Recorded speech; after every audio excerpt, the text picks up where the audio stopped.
নমস্কার বন্ধুরা, পলি কিচেন রুমে সবাইকে স্বাগত। আজ শেয়ার করব আমি চিকেন পকোড়া রেসিপি। আজকের চিকেন পকোড়াটা হবে একটু অন্যরকমভাবে চিকেন পকোড়া রেসিপিটা করব।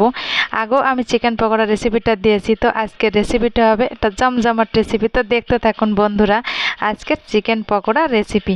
আর আমি কিভাবে করি সেটার পুরোটাই আপনাদের সঙ্গে শেয়ার করব। আর আমার এই ভিডিওটি কোনো অংশ যদি ভালো লেগে থাকে প্লিজ বন্ধুরা আমার পাশে থেকে যাবেন আর প্রথম থেকে শেষ পর্যন্ত দেখার অনুরোধ রইল। তাহলে চলুন দেখে নেওয়া যাক আজকের রেসিপি। তো এখানে আমি দেখুন 300 পরিমাণ চিকেন নিয়েছি, একদম সলিড চিকেনটাই নিয়েছি, ছোট ছোট করে পিস করে কেটে নিয়েছি। আর এখানে কিছুটা মশলা নিয়েছি। এই দেখুন কি কি মশলা নিয়েছি একবার আপনাদের বলে দেব। হলুদ গুঁড়া, কাশ্মীরি লঙ্কার গুঁড়া, জিরার গুঁড়া, আর এখানে নিয়েছি আদা রসুনের পেস্ট, আর এখানে নিয়েছি লঙ্কা গুঁড়া, আর এখানে কাঁচা লঙ্কার গুঁড়া নিয়েছি। তো দেখুন কাঁচা লঙ্কা বাটা, গুঁড়া তো না সরি, কাঁচা লঙ্কা বাটা। তো দেখতে থাকুন আজকের জমজমাট চিকেন পকোড়া রেসিপিটা। তো বন্ধুরা এই মশলাগুলোই হলেই আমার চলবে আজকে চিকেন পকোড়ার জন্য। তাহলে দেখতে থাকুন আমি কিভাবে রেসিপিটা করি। তো এই যে মশলাগুলো নিয়ে নিলাম, পুরো মশলাগুলোই কিন্তু আমি দিয়ে দিলাম। এখানে পরিমাণ মতো মশলাগুলো নিয়েছি।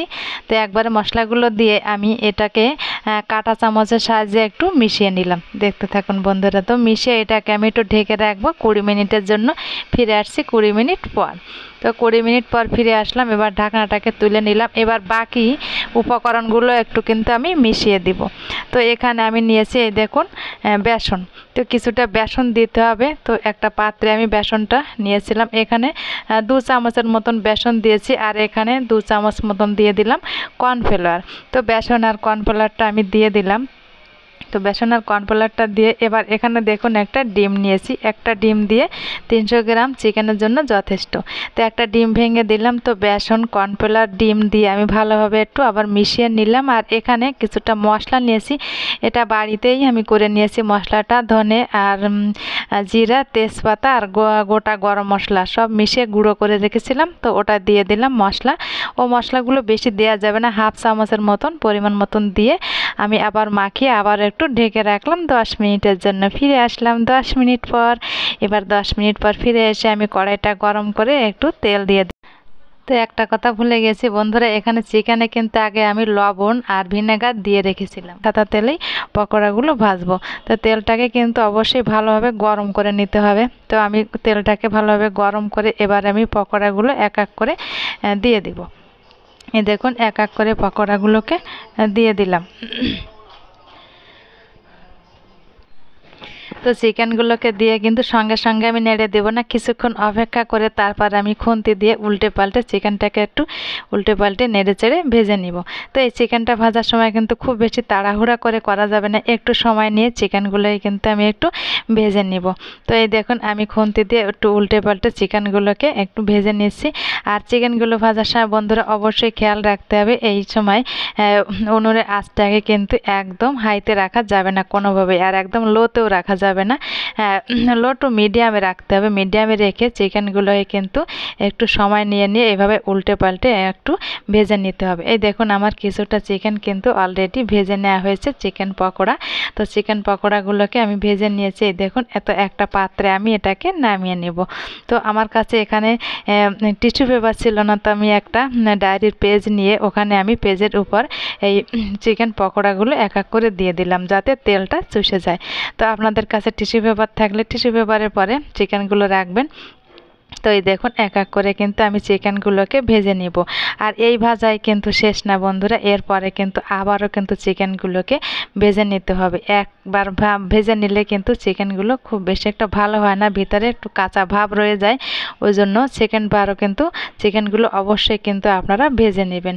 তো আমি দেখুন প্রথমবার চিকেনগুলোকে এক এক করে ভেজে নেব, তারপর আমি দ্বিতীয়বারও কিন্তু চিকেনগুলোকে এভাবে পকোড়াগুলোকে এভাবে উল্টে পাল্টে নেড়ে চেড়ে একটু সময় নিয়ে এই পকোড়াগুলোই কিন্তু ভেজে নেব। এই দেখুন দ্বিতীয়বার আবারও দিয়ে দিচ্ছি চিকেন পকোড়াগুলো। তো দ্বিতীয়বার চিকেন পকোড়াগুলো দিয়ে আবারও কিন্তু এভাবে নেড়ে চেড়ে সময় নিয়ে কিন্তু বারবার বলছি সময় নিয়ে কিন্তু চিকেন পকোড়াগুলোকে একটু ভেজে নিতে হবে।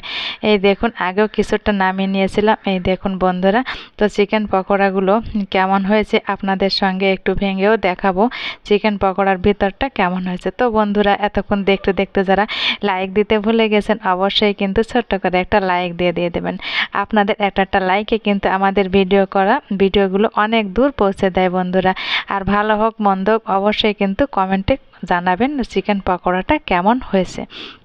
তো দেখা যায় অনেক সময় ভিউজ হয় কিন্তু লাইক আসে না, সেই তুলনায় লাইক পড়ে না। অবশ্যই কিন্তু আপনারা লাইক দিয়ে ভিডিও দেখবেন, লাইক দিয়ে ভিডিও দেখার অনুরোধ আপনাদের সবাইকে। তো এই দেখুন এক এক করে চিকেন পকোড়া কিন্তু আমি নামিয়ে নিলাম। তো একটা পাত্রে আমি এটাকে এই দেখুন নামিয়ে নিব। তেলটা একটু চষে গেলে আমি অন্য পাত্রে নিয়ে নিলাম। এই দেখুন অন্য পাত্রে চিকেন পকোড়াগুলোকে নিয়ে নিলাম। দেখুন বন্ধুরা কালারটাও যেমন, এটা খেতেও কিন্তু সেই।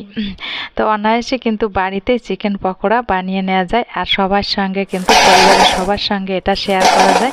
আর সবাই ছোট বড় সবাই কিন্তু চিকেন পকোড়া খেতে ভালোবাসে। এই দেখুন একটা স্টিলের প্লেটে কিন্তু চিকেন পকোড়াগুলোকে আমি নামিয়ে নিলাম। এই দেখুন কতটা আওয়াজ হচ্ছে, আওয়াজ শুনে আপনারা বুঝতে পারছেন এটা কতটা মুচমুচে হয়েছে, কতটা ক্রিস্পি হয়েছে। দেখুন বন্ধুরা তো একটা পাত্রে আমি চিকেন পকোড়াগুলোকে নামিয়ে নিলাম। এই দেখুন বন্ধুরা তো একটা আমি আপনাদের সঙ্গে ভেঙে এর ভিতরটা কেমন কুক হয়েছে সেটা আপনাদের সঙ্গে শেয়ার করব। এই দেখুন একটা হাত দিয়ে আমি এটা ভেঙে দিলাম। দেখুন ভিতরটা কত সুন্দর কুক হয়েছে, একটুও কিন্তু কোনো কাঁচা ভাব এই চিকেনের ভিতর নেই। এভাবে কিন্তু খুব সহজেই কিন্তু বাড়িতে চিকেন পকোড়া করে নেওয়া যায়। এই দেখুন বন্ধুরা আরও একটা ভেঙে আপনাদের সঙ্গে শেয়ার করলাম। তো বন্ধুরা আপনারা ভালো থাকবেন, সুস্থ থাকবেন, দেখা হবে অন্য কোনো নতুন ভিডিও। বাই।